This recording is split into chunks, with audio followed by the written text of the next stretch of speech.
Dan saya tak nak ada ruang. Saya cuba meminimumkan ruang untuk sesiapa salah faham tentang topik ini, sehingga dia rasa akal tak boleh dipakai, ataupun dia terasa bahawa kita dahulukan akal sebelum wahyu. Tidak. Tidak. Muslim mendahulukan wahyu dulu. Surah Al-Baqarah, surah yang kedua, ayat 1 hingga 3. Alif Lam Mim, zalika kitabul la raiba fihi hudal lil muttaqin allazina yu'minuna bighaib.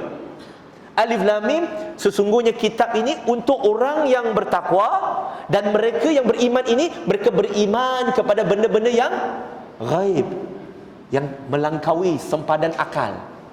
Akal. Dia adalah supranatural. Tahu supranatural? Supra-rational ni, maksud dia begini ya. Saya guna analogi simple. Guna kalkulator boleh tak? Kalkulator boleh ya? Okey. Kalkulator. Kalau satu kalkulator yang kita beli itu, dia boleh maksimum 7 digit. 7 digit. Maksudnya, berapakah jumlah maksimum yang dia boleh hasilkan? Berapa jumlah? 9, yalah memang 7 digit. 9,999,999. Betul ke tidak? 7 digit. Now, gunakan kalkulator yang sama. Cuba buat pengiraan 5 juta kali 3. Akan dapat jawapan apa? Guna kalkulator tu. Dapat jawapan tak? Guna kalkulator tu. Kalau guna kalkulator tadi yang 7 digit, dapat tak jawapan? Dapat ke tidak? Tak dapat. Tapi jawapannya berapa, tuan-tuan dan puan-puan? Berapa juta? 15 juta. Tapi tuan-tuan dan puan-puan, kalkulator tu dapat tak? Tak dapat. Kenapa kalkulator tu tak dapat? Adakah kerana 15 juta tu tak wujud? Setuju kalau saya katakan bahawa kalkulator itu tak dapat kira 15 juta kerana dia ada keterbatasan. Betul ke tidak? Pencipta yang menciptakan kalkulator itu memang menciptakan dia dengan ada keterbatasan, maksimum hanya boleh kira 9,999,000. Dia tak ada kapasiti untuk kira lebih daripada itu. Allah menciptakan kita dengan kapasiti yang tertentu. Bila sesuatu dia melampaui logik akal kita, itu kita panggil sebagai supranatural. Supra.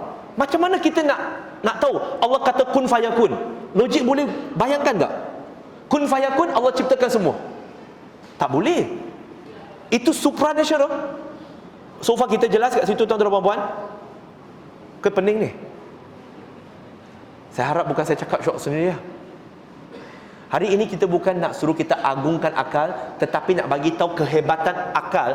Kalau kita rasa takjub dengan orang yang cipta artificial intelligence, kita rasa takjub dengan artificial intelligence, maksudnya akal dia hebat tak? Hebat. Sepatutnya kita bukan takjub kepada orang, akal orang tu. Kita kena lebih takjub dengan pencipta yang menciptakan akal orang yang mencipta AI itu. Kalau akal satu manusia pun dia boleh cipta benda macam tu, macam mana dengan pencipta yang menciptakan akal manusia yang hebat itu? Kita takjub dengan Albert Einstein, Stephen Hawking, para saintis, Masya Allah, hebat. Walaupun mereka kafir, kita kata hebat. Tetapi tuan-tuan dan puan-puan, tak terasa takjub ke dengan Allah Subhanahu wa ta'ala yang menciptakan akal manusia seperti mereka? Kita takjub tengok piramid. Wow, saya pernah pergi. Kita takjub macam mana mereka susun blok bertantan tu, satu demi satu demi satu demi satu tu. Bukan dekat, beratus kilometer, di zaman yang tak ada truck. Macam mana mereka cipta? Lepas tu susunan dia pula, angle dia pula, batu dia pula, Masya Allah, diamond cut deh. Itu pun kita rasa takjub. Tak takjub ke?